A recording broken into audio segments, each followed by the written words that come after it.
陆东明是战奶奶吗？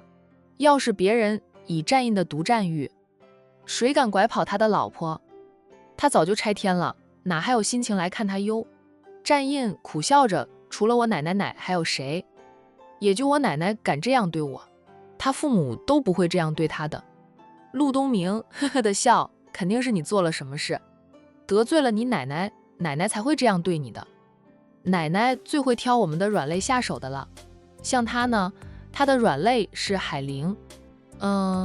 战奶奶就跟她说，她若是真的放下了海玲，她老人家马上就帮海玲牵红线，介绍一个优质男给海玲，让她后悔，让她酸。被战奶奶这样一说，她就什么都不敢说了，因为她知道自己并非是不爱海玲，她只是现在残了，担心给不了海玲幸福，才会粗暴地对待海玲。事实上，每次赶走海玲后，她都自责、后悔，心里牵挂着她，担心因为她的冷漠态度伤了她嘛。战印抿抿嘴，不接话了。陆东明见他不说话，就知道自己猜中了。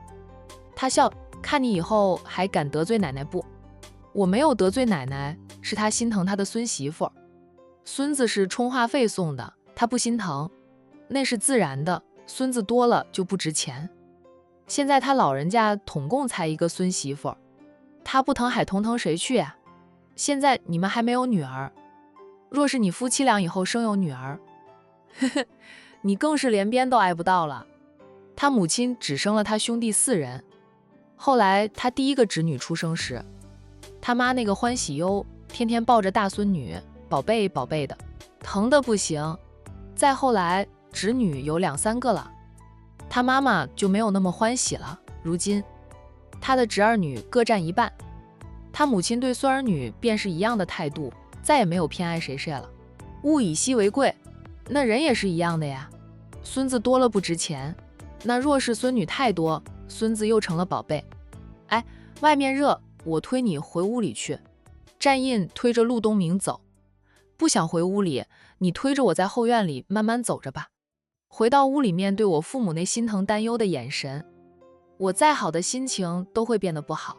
那陆东明现在最怕的就是面对母亲，母亲总觉得是他害了他，总是心疼、自责、愧疚，悔不当初。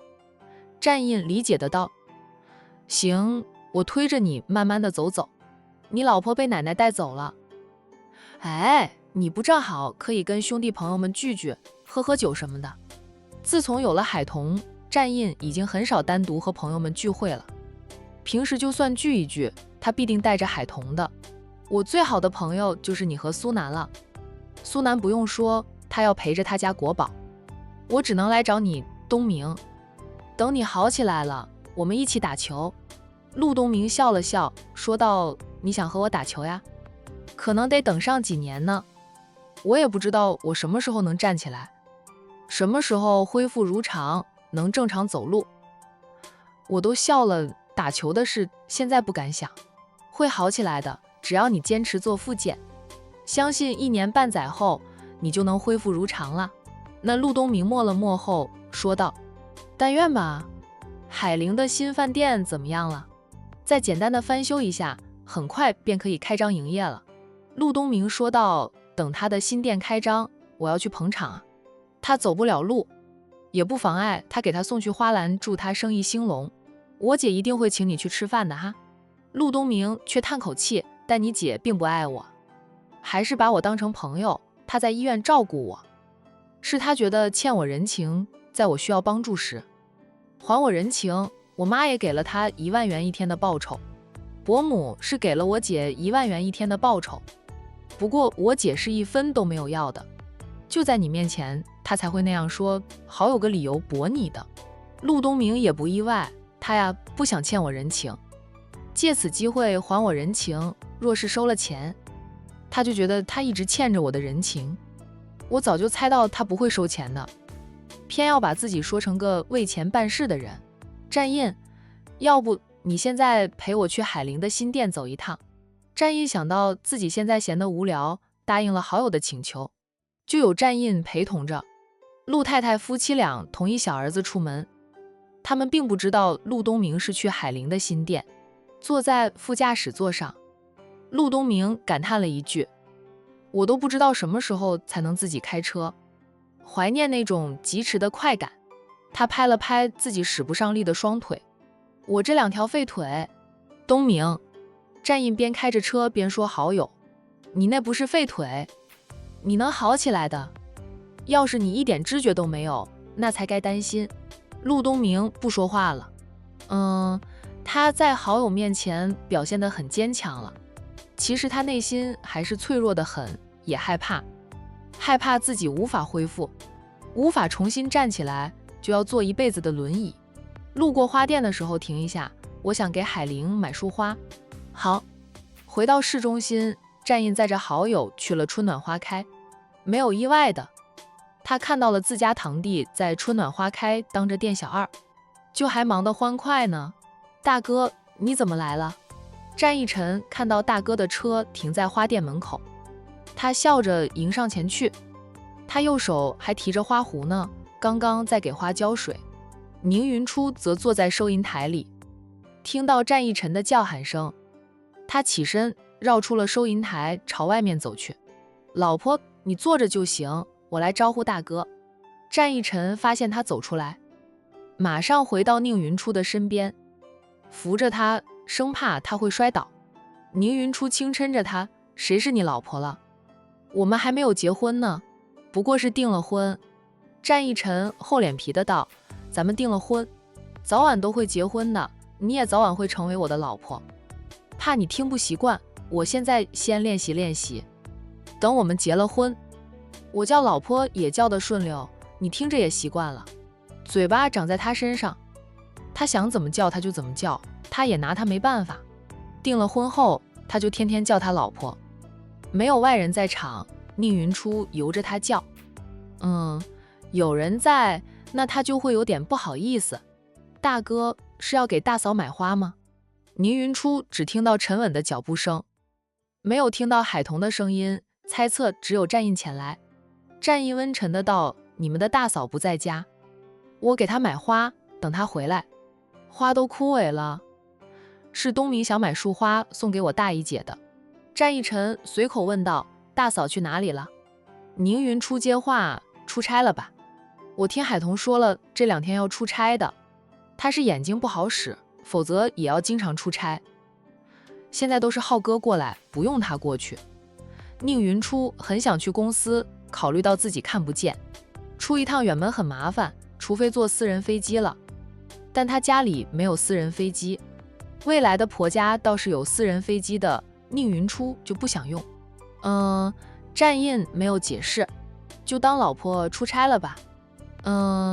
老婆不在家，他觉得日子很难过，时间都过得特别慢，这么久了，天都还没有黑，太阳还高高的挂在高空，甚至都还没有移到最正中央呢。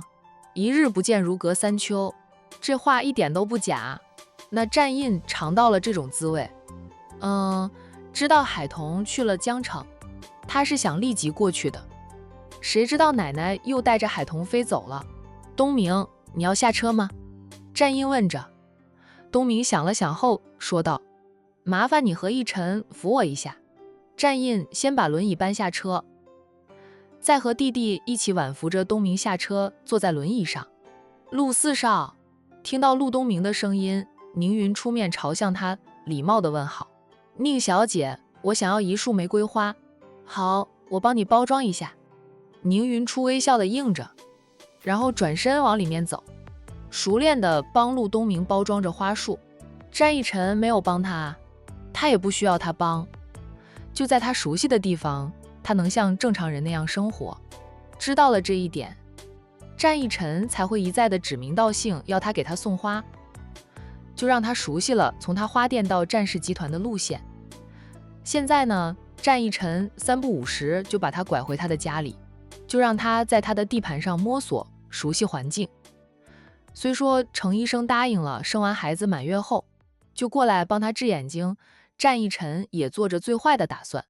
一会儿后，宁云初抱着1束花走过来，他凭着感觉把花束递给陆东明，微笑的道：“陆四少，你要的花束帮你包装好了。陆东明接过了花束，夸赞他：宁小姐，你很棒，看不见都能把花束搭配包装好，而且速度也不慢。熟能生巧吧？刚开始我是经常拿错花，或者被玫瑰花的刺扎到手，包装的时候也会被剪刀剪伤手，但坚持着摸索。那时间长了，就算看不见，我也能做好这件事。陆东明若有所思，他一个盲人都能开花店，靠着自己的努力养活自己。他只要坚持下去，老天爷会被他感动，让他重新站起来的。送走了大哥和陆东明后，战逸晨牵着未婚妻的手回到收银台前坐下，说道：东明哥现在心态好了很多，事情发生了，总要面对现实的。我能理解陆四少的心情。云初轻轻地说道：好端端的，忽然遭受到车祸，伤了双腿，无法站立起来。他有一段时间接受不了，也很正常。他还算好的吧，很多人闹得比他厉害的，无法接受自己残了的事实。当年我从鬼门关走了一趟，醒来时眼前一片黑，我听到我小姑姑说话的声音，就问我小姑姑是不是晚上了，为什么不开灯。回想着当年她刚失明的那段日子，宁云初心绪平静得很，就像在说着别人的故事一样。我小姑姑说是大白天，外面太阳很大，不需要开灯。很快我小姑姑又吓到了，她反复问我是不是看不见，我说我看不见，眼前一片黑。我小姑姑赶紧叫一声：我失明了。我小姑姑搂着我哭了一场。我只觉得天都塌了，眼前一片黑，让我心里慌得很，因为看不见，我缺乏安全感，总是害怕。宁云初笑笑，不说那些了，都是过去的事，我现在已经适应了在黑暗中生活。快开学了吧？宁云初忽然问着战逸晨。是快开学了，你想去见见天磊吗？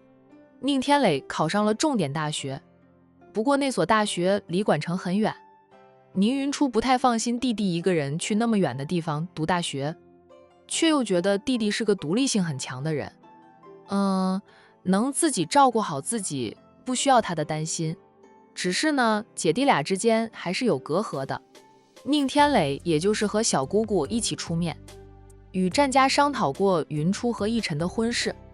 等到两个人办了订婚宴，宁天磊又不回家，不见姐姐了。他估计就还在恨着我吧，不会想见我的。宁云初叹口气，他以为他不在乎弟弟的疏离淡冷。随着时间的推延，宁云初还是希望在弟弟回校之前，姐弟俩能够谈谈。可惜的是，弟弟不想见他，就他找了几次都碰了灰，也就不去找他了。我陪你去找他，他现在住在管城酒店，小舅子的一举一动尽在战逸晨的掌握之中。那不过是个毛头小子，还跳不出战二少爷的手掌心的。他不是住在同学家里。宁云初意外，他以为弟弟还住在同学家里呢。那小子真的那么恨他吗？总不能一直住在同学家里的。他1周前就住进了管城大酒店，不过是住的最便宜的房间。他选择管城酒店，我想是为了逃避你那些表兄弟的骚扰吧。崔家与金家就算不敢再找宁云初的麻烦，却见不得宁云初好。一个瞎子居然能嫁入战家当二少奶奶，仅是这一点足够让两家人极度的发疯。他们便离间宁云初姐弟俩的感情，想利用宁天磊来对付宁云初。宁云初对他们那么无情，对从小就知道护着他的宁天磊，多少还念点手足情的吧。宁云初顿时俏脸寒霜，冷冷的道：他们还是不死心啊。战逸晨握住他的手，拉高，凑到他的唇边，轻轻地亲吻着他的手背。因为你有了我，他们极度的发疯。战逸晨看未婚妻的眼神越来越炽烈，低沉而深情的道：老婆，我会让你活成人人羡慕嫉妒的对象，像我大嫂那样。说着说着呢，他亲上了她的红唇。宁云初连忙推开他，并捂住他的嘴，红着脸提醒他们要回来了。2名店员都给客人送花去了。算算时间，他们是要回来了。战一晨扭头望向花店门口，还真看到1名店员骑着电动车回来。他吐槽早不回晚不回呢，偏偏这个时候回来，打扰了他的好事。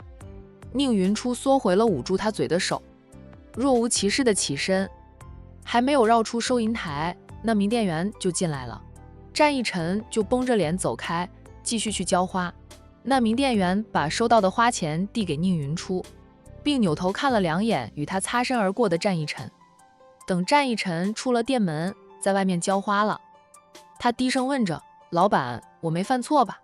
宁云初接过了店员递过来的花钱，又摸了摸那几张钱，确定没有错。听了店员的问话，他说道：“没有呀，你们都很好，没有犯错。”那就好，我以为我犯了错呢。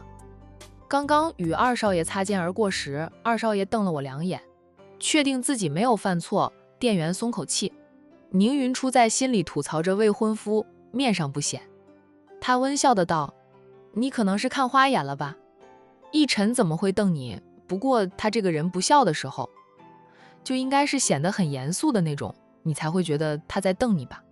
战一晨在他面前属于温润如玉的翩翩家公子，但在别人面前，他敢说是另一副面孔，只是他没有见过而已，他连他长什么样都还不知道。可能是我看花了眼吧，老板，你说的不错。2少爷在你面前那是个温和的男人，但在别人面前却是严肃至极，看上去冷冰冰的，很不好相处的样子。店员说这些话的时候，只敢小声说，不敢说得太大声，怕被战一晨听见。战一晨听力好，其实听见了，不过他没有理睬，任由店员如此评价他，也能侧面证明他对宁云初的特别。就他在熟悉的人面前都是很好脾气的。宁云初笑，他在我面前也不能说是温和，更多的时候他像个无赖。他要不是当无赖赖上了他，他们俩能订婚吗？还不知道他要逼他到什么时候呢。奶奶说的追妻的时候要脸做什么？追到老婆了，在老婆面前依旧不要脸。他那个高高在上的大哥，为了大嫂都不知道破了多少例，丢了多少次的脸都不在乎呢。目前没有订单，你看看店，我出去一下，有点事。宁云初对店员说道。店员笑道：“老板尽管去忙你的。店里有我呢，阿兰也快回来了。”阿兰是另一名店员，宁云初就很放心。他走出去，对那个正在给摆放在店门口的盆栽花浇水的男人说道：“一晨，陪我去一趟管城酒店，我跟天磊谈谈。”宁天磊快要离开管城，到异乡去念大学，回来的次数会比他高中时期还要少。他希望在弟弟走进大学校园之前，姐弟俩能相互理解一下。好，战一晨立即把花壶放回了原处，又进店里帮他拿来了盲人拐杖，再扶他上了他停在门口的豪车，体贴地帮他系上安全带，他才上车。很快啊，战一晨的豪车便离开了春暖花开。2人都不知道，在他们走后，对面街道的一栋楼的楼顶，有2个人拿着望远镜盯着春暖花开。在战一晨载着宁云初离开时，那2个人的视线都还追着战一晨的车子。春暖花开是在市中心路段，离管城大酒店并不远。2人很快便到了管城大酒店。宁天磊背着一只包，刚好从酒店里出来，不知道他是想去哪里。战一晨连忙下车，对宁云初说了句：“天磊要外出，我先去叫住他啊，你慢慢下车，小心点。”好，你快去叫住他，我自己下车没事的。他被他逼迫着经常坐着他的车出门，已经熟悉了，自由上下车都不会被绊倒。战一晨快步走向宁天磊，宁天磊应该是提前约好了网约车的。他走向停在酒店门口的一辆车，拉开车门正想上车。宁天磊，他扭头看向了走过来的战一晨，随即视线望向战逸晨的后面，看到了他大姐拄着盲人拐杖，正朝他这边走过来。有个人匆匆地从酒店里跑出来，撞向宁云初。宁天磊本能的就要跑过去，脚步迈出去了，都缩了回来。宁云初也没事，那个人踢到了他的盲人拐杖。发现他是个盲人后，对方连连道歉。他看不见，你就这样看着他自己走啊？宁天磊忍不住说了战逸晨一句。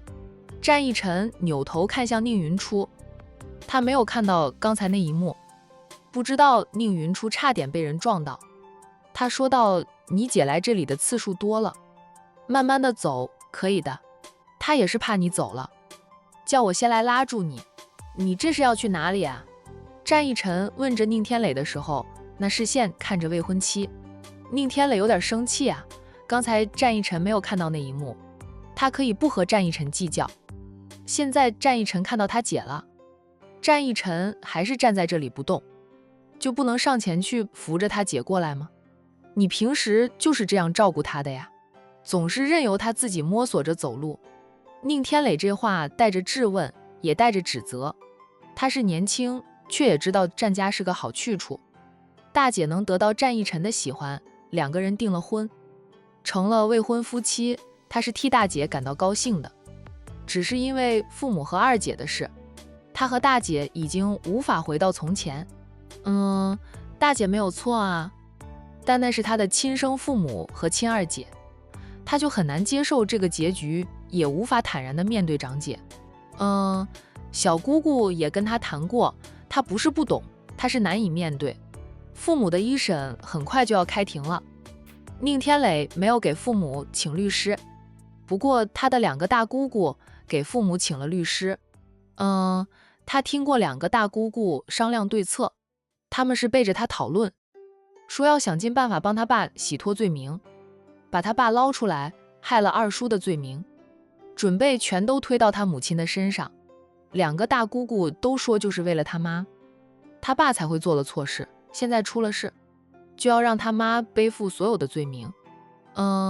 他了解过，就算他们不把所有罪名往他母亲身上推，他母亲的罪名也很重的，涉黑、涉嫌拐卖儿童还伤人，这几种罪名加在一起，他母亲最少也要被判10几年。那重的话呢，可能是无期徒刑，甚至是死刑。因为母亲做的事情引起了社会的广泛关注，影响太大了，饶是他觉得母亲是罪有应得，听到他们要把所有罪名都推到母亲身上，他还是很愤怒，很难受。宁天磊心里也明白，崔家和金家这样做，争取把他爸捞出来，是为了他们的利益。因为大姐上位接管宁氏企业后，崔家与金家都占不到了便宜，宁家大宅现在也被大姐把持着，两个大姑姑想回娘家捞好处都不好捞了，就他们还在她面前极力的诋毁大姐。你姐她很独立，不喜欢事事都依赖我，她总怕会拖累我，在我的眼皮底下，我能确保她是安全的，她想做什么就由着她。战逸沉温沉地道，我是帮你姐联系了程医生看眼睛啊，但我们也要做着最坏的打算，万一程医生都说没有恢复的希望，你姐这辈子就只能在黑暗中度过。她和我在一起其实还有点自卑，只是她隐藏得很好，所以我要让她觉得她不会拖累我，她能自己照顾自己，那样呢，她才有自信与我共度余生。宁天磊看着他，有点着急地问道，不是说程医生是神医唯一的徒弟，是他的衣钵传人，医毒无双吗？他也治不好我大姐的眼睛，长姐失明是他父母造成的，若是长姐的眼睛被治好，宁天磊的愧疚都能减轻1分。程医生是医毒无双，但他现在还不方便过来帮你姐治眼睛，现在我们也不能断定他一定能治好你姐的眼睛，我们总要做着最坏的打算。天磊，你放心，你和小姑姑那么信任我，把云初交到我手里，我一定会让云初幸福，也能护她周全的。宁天磊不说话了，你们过来找我的呀？战逸晨恩着，你要去哪里？战义臣再一次问着小舅子。宁天磊沉默了一下后，才回答他：我很快就要去学校报到，给自己买点东西。以前回学校之前会有父母帮他收拾，父母总是在他面前一遍一遍地叮嘱他，就帮他检查东西带齐了没有。如今他事事都要自己来。还好他独立性很强，父亲最疼爱的就是他，总说他是宁氏唯一的接班人，要好好的培养他，不能因为只有他一个儿子就宠着他。还说他要是不努力，不够强大，以后守不住家产，所以父母疼爱他却不骄纵他，打小就培养他的独立性，反而对二姐极为娇宠，宠的二姐不知道天高地厚。最终是因为二姐的闯祸，引出了一连串的事情，让他的父母为自己骄纵二姐，也为他们以前做过的事埋头担了。等会儿再去买吧，我陪你去。现在先跟你姐好好的谈一谈。天磊，你也快18岁了，18岁就是成人，你要面对现实，接受现实，逃避是懦夫行为。战义臣说着小舅子，宁天磊脸色不好看，却也没有反驳战义臣。他对网约车司机说了声抱歉，他暂时还不能走，让网约车司机先接别人的单。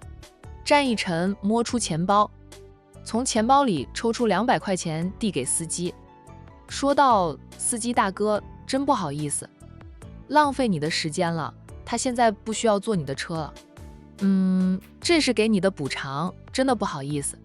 司机不要钱，战义臣硬是塞给他。2个人推拒了几次后，司机才接受了200块钱，向战义臣道了谢，便开着车走了。宁云初慢慢的走到了天磊，他面朝向弟弟叫了弟弟一声。宁天磊看着长姐良久，才嗯了一声，说道：你找我做什么？外面热，去1楼的咖啡厅坐着说。说完，他率先转身回酒店。战义臣扶着他，他不用他扶。战义臣说道：你还是让我体贴你一下吧，免得天磊指责我不够体贴，照顾不好你，由着你自己走，他担心你不熟悉路，会撞到或者摔倒。听他这样说，宁云初便由着他再次扶住他。他说：天磊还是关心我这个姐姐的，你们是亲姐弟，血浓于水，天磊自然是关心你这个姐姐的。宁云初边走边说道：她是个好孩子，打小就敬我这个长姐，她的爸妈对她保护的也很好，没有让她被他们的阴暗污染。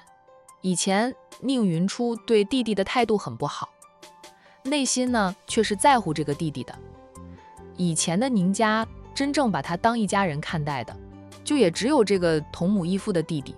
进了咖啡厅，宁天磊给他们3人都各要了一杯咖啡。坐下来后，宁云初伸手去摸弟弟，宁天磊想避开的对上姐姐的眼睛后，他又打消了避开的念头。姐姐的眼睛很漂亮的哈，二姐就特别嫉妒大姐的眼睛那么漂亮。二姐说他们3个都是一个妈生的，为什么她和大姐的眼睛都很漂亮，二姐的眼睛却不够大？还不是双眼皮，就二姐的双眼皮是割出来的，就算二姐割了双眼皮，眼睛也不如大姐天生的大眼睛好看。就这么漂亮的眼睛，已经快有11年看不见了，从光明的世界一下子坠入黑暗的深渊。这么多年来，大姐内心有多痛苦？在那双带着厚茧的手温柔地摸上她的脸时，宁天磊绷不住了，脸色和缓了几分，任由姐姐把他的脸摸了个遍。察觉到准姐夫投来的嫉妒眼神。他这个准姐夫也太霸道了点吧？这是他亲姐呢，在姐姐眼里，他也还是个孩子，未满18岁，还没有成年。姐姐都说他还是个孩子。准姐夫吃他这个未成年的小舅子的飞醋，居然嫉妒他被大姐摸了摸脸。大姐看不见，都是靠手摸的呀，难道要他避开大姐的手吗？那样大姐又得难过了。说不定准姐夫又怪他冷漠，伤了大姐的心呢。哎，这年头当小舅子也是很难的。天磊，你瘦了很多呀。云初缩回了手，心疼地说了句。宁天磊没好气的道：有嘴说我，没嘴说你自己，你以为你长胖了？你还不是瘦了很多，都找了个有本事的男人，有什么事儿不知道让他去做，自己揽那么多事儿做什么？没得累着自己啊。他没有接管公司，也知道公司的事很忙的，幸好有莫大哥帮着姐姐。宁云初摸了摸自己的脸，说道：我瘦了吗？奕晨老是让我多吃点多吃点，我以为我长成了个胖子呢。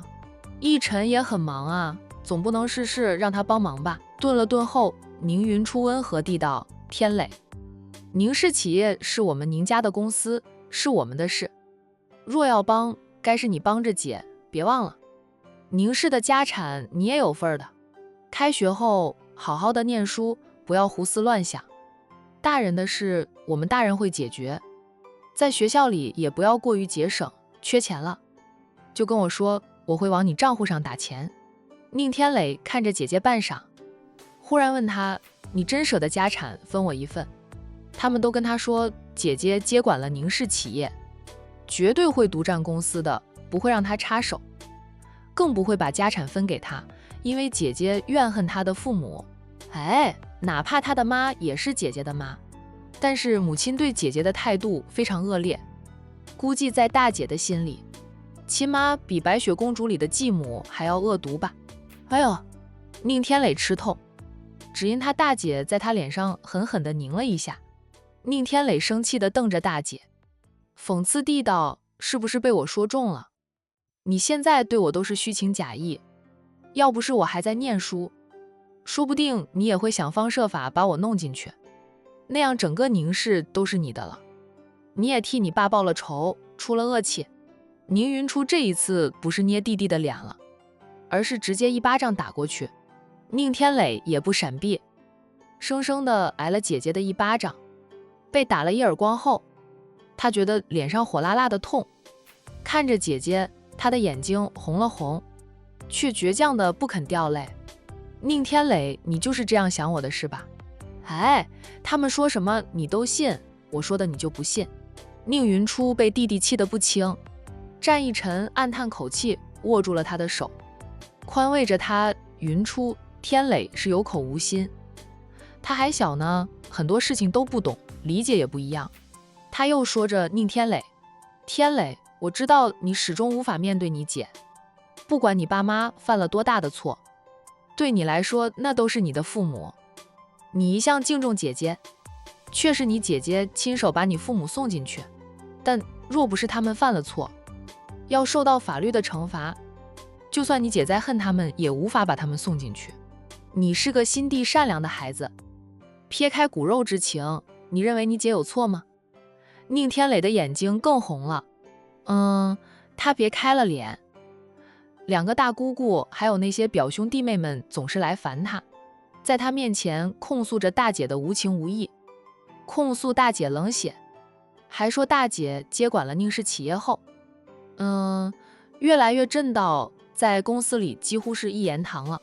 他要是什么都不做，任由着大姐这样下去，以后他将会一无所有。还说什么他父母犯再大的错，父母的家产理应由他来继承，还轮不到大姐来继承。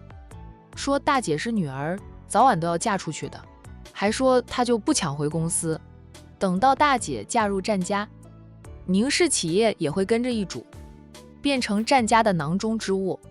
宁天磊不相信大姐是那样的人，但听得多了，面对大姐的时候，他头脑一热，一冲动就说了伤大姐心的话。哎，话说出口，他也后悔，但说出口的话如同泼出去的水，再也收不回来。宁云初打完了弟弟，他深吸几口气后，便站了起来，对战奕晨说道：奕晨，我们走吧。他不想再解释，弟弟要怎么想他就怎么想吧，姐弟的立场不一样，这妈是同一个妈，爸却不是一个爸，而且母亲对他那是恨之入骨，恨不得弄死他的。弟弟一直被爱包围着，在爱的环境中长大，体会不到他的处境。战一晨站起来，帮他拿起盲人拐杖递到他的手里，然后扶着他就走。宁天磊跟着站起来，看着姐姐转身就走的背影，他张了张嘴，小声地叫着：“大姐。”宁云初不知道是没有听见，还是听见了不想理睬。他并没有停下来，连回头都没有。顿了顿，在宁云初就要走出咖啡厅的时候，宁天磊拉开了椅子，快步地追赶着姐姐，并大声地叫喊着：“大姐！”这一次，宁云初停了下来，但他依旧没有转身。咖啡厅里的人都看向了姐弟俩。你缺什么东西就去买，提前订好机票。出发的那一天，姐安排司机过来接你。若是你愿意，就搬回家里住。不管什么时候，那都是你的家。宁云初说完后，再次抬脚走。大姐，对不起啊。宁天磊大声的道歉。他刚刚不该那样讽刺大姐。是从他有记忆以来，大姐对他都是淡淡的，有时候可以说是冷漠，总是一副不想搭理他的样子。但是在他日复一日、年复一年的关心之下，大姐是把他当成弟弟来看待的。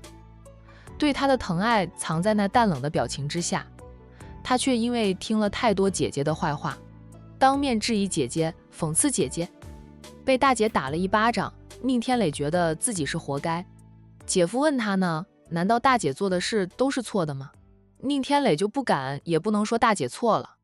父母和二姐做的事情都是犯法的，没有大姐告他们，他们也逃不掉法律的惩罚。况且母亲和二姐都是因为针对战家大少奶奶才进去的，只有他爸是因为姐姐提交了他父母当初害死二叔的证据才进去的。就他心疼他爸，但他爸现在还活着啊，等待着一审的到来。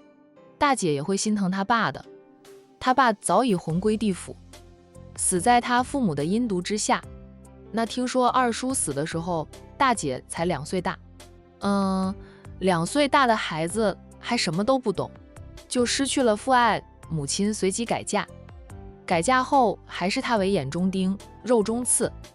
想起父母和二姐平时是怎么对待大姐的，宁天磊的脸是一阵红一阵白。大姐没有指责他，都是给他面子了。他有什么资格，有什么立场去指责大姐？大姐，对不起，我错了，我不该那样说你，对不起。宁天磊郑重地向大姐道歉，一再的道歉。宁云初依旧没有转身，只是淡淡的道：“姐没生气，你不用愧疚，你怎么想的？姐都能理解你，但是天磊，你快成年了，你要有自己的想法，要学会明辨是非，不要被人牵着鼻子走，不要被人利用了。当你连自己的亲姐姐都不能信的时候，你能信姑姑和表兄弟们吗？你还小，没有管过公司的事，不知道他们在我们宁氏里做了什么，吸了宁氏多少血啊？”